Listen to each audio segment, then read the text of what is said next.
Alright everybody, we back with part 2. I'm with little brother Ro. Everybody go subscribe and like to the channel Krime Family TV 1 and 2 and hit the notification bell. Now little bro, we was talking about the North and friends.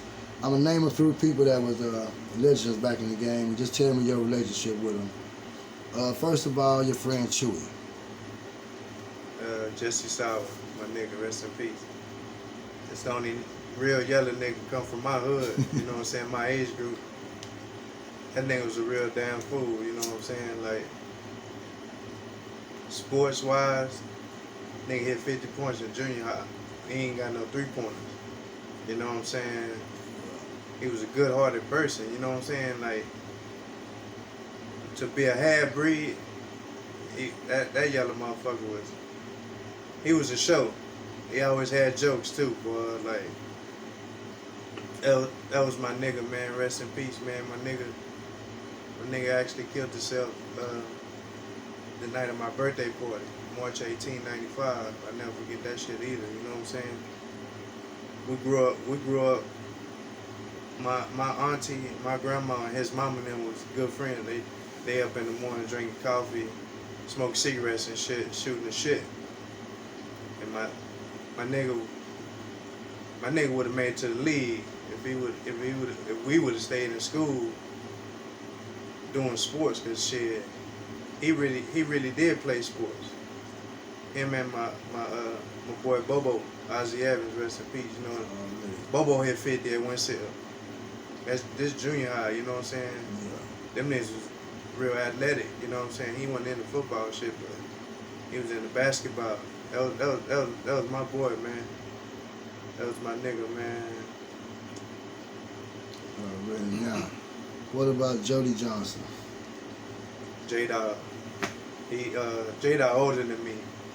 He always used to say, Roshawn, get your ass on, man. What you running hanging with us for? You know what I'm saying? Him, Eric Massey, and Robert Griffin, that was their crew. So I always wanted to hang around with them because they was a couple years older than me. But Jodie was like, man, get your young ass on, man. You gonna tell something. You gonna have them laws hot. Not knowing I'm smarter than him, you know what I'm saying? Yeah. Because shit, the things he was doing, I done probably already had done. He just didn't know that I didn't really expose a lot of shit to what I was doing. But that nigga there was 100, boy. That nigga there, he was well liked, man. Quiet nigga, he don't fuck with nobody. But you know, when it come down to it, he got jokes. Yeah. He always want to crack jokes on Do Dirty. He hated Do Dirty, boy. He was on Do Dirty ass so much, man. Or Dre, my nigga Bandit. Yeah. You know, J-Dog was we used to hang in the alleys. We call them the alleys. And J-Dog, wherever alley he was in, it was live. It was a little show, you know what I'm saying? He kept the jokes. Rest in peace, man. Already, man. Now, I'm going to move on to two legends in the DJ game from back in our era. Chris and Bobby Lewis. Man, bro, those are my next door neighbors. Bobby Lewis, rest in peace. Chris Lewis, rest in peace, you know what I'm saying? I'm 17, 15 Wheelie. I think they 17, 11 Wheelie. And you know, my grandma, she was a mean lady. Man, they used to play that music every goddamn day when Miss Doris, their mother, rest in peace, would go to work. On some real shit, I heard Screw before I knew what Screw was. One day, it was either Bobby or it could have been Chris. They was DJing, and one of them slowed the damn music down to 33. We know nothing about that shit. That was Planet Rock type days and all them the old Curtis Blow, Kool Moe Dee days. You know what I'm saying? Really? So I was like, damn, that shit sound weird. But he hurried up and switched it. And then he was so talented. Chris was at first. You know, Chris was doing it. And he speeded the shit up and making mixtapes and shit. That's what they used to do. I'm hearing this shit, you know, as a kid, because he's my next door neighbors. Mm-hmm. So Bobby had like a different style. Chris really didn't want no DJ. Chris It's like the breakdance, you know. Yeah. They call it pop locking back in the day. Wasn't ticking and shit. Nobody wasn't fucking with them doing that shit. We used to idolize breakdancing. You know, I'm from the breakdancing era. They might be older than me, but shit, I would have been that little kid on B Street doing the backspins and all that other shit. But Bobby Lou, man, when he DJ, boy, he had some hits. Yeah. He had some hits. He go out on that slab, in the projects, and man, people gonna come. They coming. Once they leave Hillcrest Park, they coming to the slab.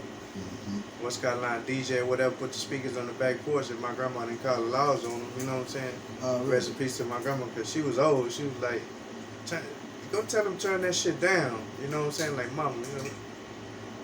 They live next door. we can't control next door. You know what I'm saying? Oh, really? Man, I don't want to hear all that shit. Because she like sit on the back porch and drink her little bush and dip snuff. You know what I'm saying? She just put that damn carrot snuff in her mouth. And they playing that goddamn music. She wasn't tripping too much, but with that cursing and shit, Too Short, when Too Short came out, man, she tonight liked all that cursing and shit, but them two dudes there was... They were DJ legends from the hood, period. That's real shit. Now let me think, I got a landmark I want to ask you about. Give me one of your fondest memories of something that TCS or Mr. Reed. Man, we was bad as fuck, man. We was bad as a motherfucker, man. TCS, man, we love TCS. That was our recreation. So, it was about 10 of us. We went and broke into trains. We stole Budweiser, Levi's, them goddamn TNT things. The train run over and blow up, make all that noise. Yeah. We stole all that shit. We throw rocks on them, make that shit make a lot of noise. So we found some spray paint in there. We go to the center. We spray paint the whole center. We done put our names up there and everything, right? Man, when Mr. Reed came that next day and seeing all them names, man, everybody got called to the center. We got in so much goddamn trouble. You know you don't want to get kicked out of the wreck. We ain't got nowhere else. You know what I'm saying? They got AC in there. You could shoot pool, play ping pong, four square. He got them grandma cookies in there. Man. Got the soda machine. You know what I'm saying? Yeah. They gonna want to stay outside, play basketball all day. It's hot. I want to go inside and shoot pool. Oh, really? No shit. Foosball. Remember foosball? You know what I'm saying? Yeah. Man, every last nigga that put their name on there, them laws came to see us. We didn't get in trouble, but they say we had to scrub that shit off of there. Y'all left your name. Man, we didn't spray paint our name on there like we from New York, tagging and shit. I'd never do that shit again. That was memory. If you can catch up with the people that had to clean it up too, Man. they'll tell you, man, that shit was like the worst thing to happen. You can't go to the wreck. You know what I'm saying? Yeah. Yeah. We love TCS, man. I remember them days, man. That AC felt so good.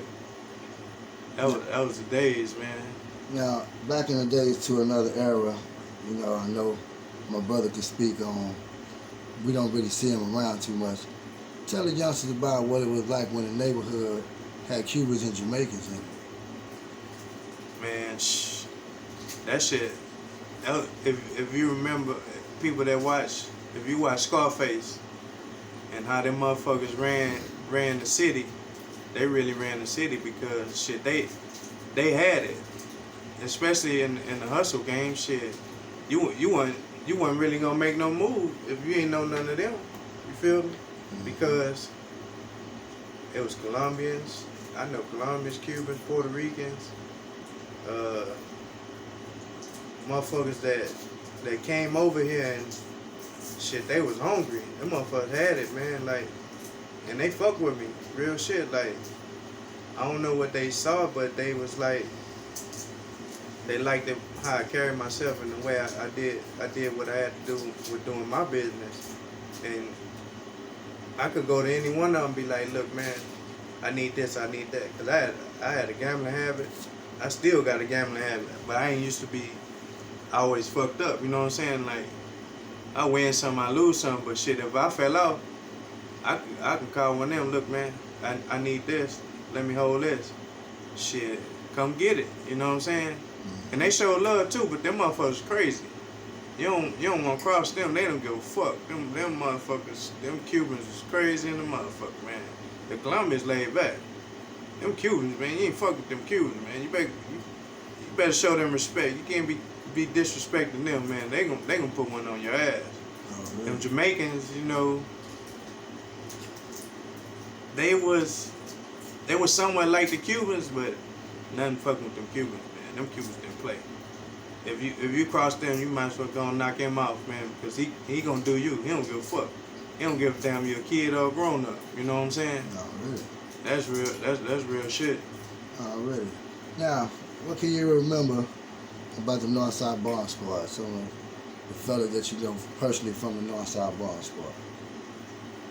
Man, my niggas, man, my nigga Nut, Spud, his name Spud, but I call him Nut.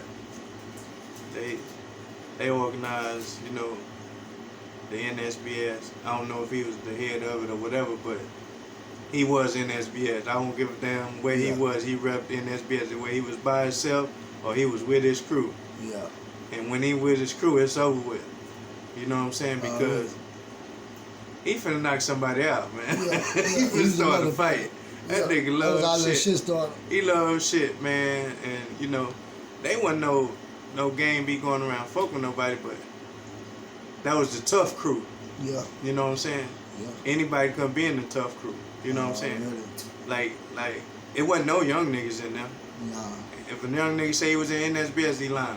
Yeah. You feel me? Goddamn Them right. niggas was a tough crew for real. Like, them niggas they ain't play. Like, you better respect them niggas, hey, man. Right now, you know, they making sure who was in that bitch, they say it right, you know what I mean? To this day, I mean, the respect of how you gotta say that shit still come out, you know, like, I have to bring them up in so many stories because, you know, depending on how you say it, you know, Northside, they speak up. Yeah. and on that note, man, like, them niggas had heart though. See, back then, you know, we was young, they was, you know, they older than us. Yeah. But them niggas had grown-up hearts, even though they was young. Like, they were getting in the field with the grown-ups. And them grown-ups pack pistols and knives and shit. Mostly pistols. Them niggas was willing to buck that shit. You know what I'm saying? Really, They really made a name for themselves. Yeah. Carrying the NSBS name, you know what I'm saying? Northside Bomb Squad, you know what I'm saying? Really. And originally, you know what I'm saying? My nigga B. Townsend, NSBS was a rap group. Yeah. You know what I'm saying? I speak on some shit I know, but I don't have to let everybody know everything I know, but niggas don't know about 50 Brothers in Effect. Yeah. You feel me? FBI. Daddy Cree, Fresh being rich. You know what I'm saying? Yeah. Them niggas was on some rap shit a long time ago, and they probably would have made it. Things wouldn't have went sour the way things happen. You know what I'm saying? Like, I hate that shit so much. You know what I'm saying? Really? In that era of life. But they wanted it to be a rap group, not really no hood gangster shit. But that's how it came out, because B faded away on the shit. You know what I'm saying? And they just left it at the gangster shit. The name was about money, man. We wasn't running around terrorizing, bullying nobody and shit. Them niggas was making money, man. Really? I'm talking about they was trying to prosper out the hood. You know what I'm saying? Because there's a lot of motherfuckers in the hood that shit. It was so many hundreds of people that lived in the projects and Hillcrest and Northside. Really? We was up against a lot. You know what I'm saying? Yeah. And for so many niggas to be making money in that era, and everybody had money, you know what I'm saying?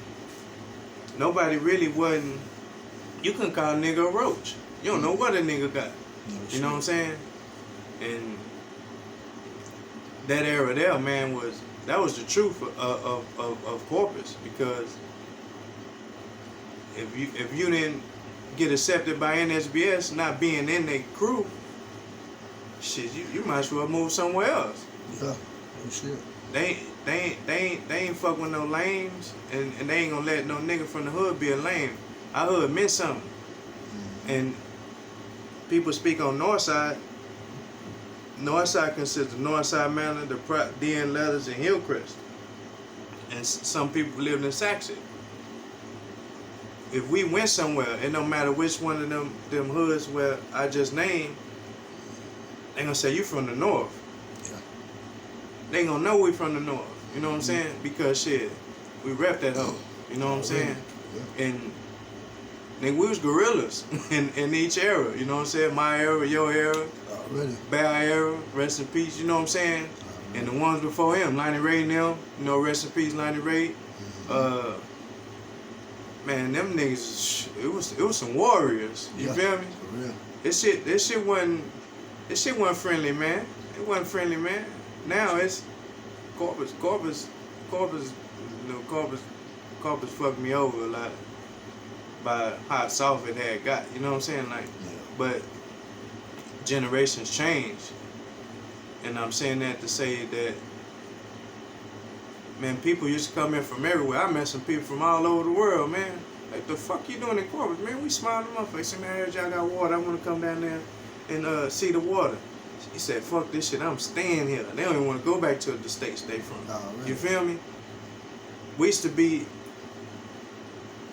one of the top destinations to come visit until we fucked it up, my generation. Doing all that bullshit we was doing. You stay there on front page beating up dolphins, robbing people and shit. You know what I'm saying? Fucking over people, you know what I'm saying? Really. So they start shutting the hood down. They ain't going for that shit. Y'all fucking it up. But that was the days, man. 90.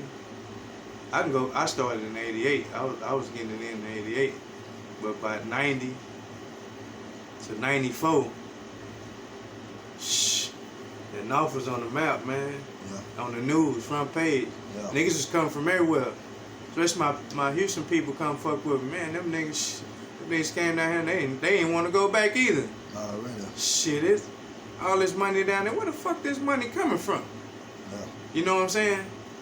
I walk around with a nigga, man, I ain't gonna mention his name, man. Nigga say, nephew, come walk with me to the car. I'm walking with him or whatever. That nigga, that 4 pockets full shit, little baby talking about, I knew a nigga had 4 pockets full a long time ago when I was a baby. Man, this nigga had like 50 grand on him, man. You wouldn't even know it. This nigga dirty in the motherfucker, Pat. You feel me?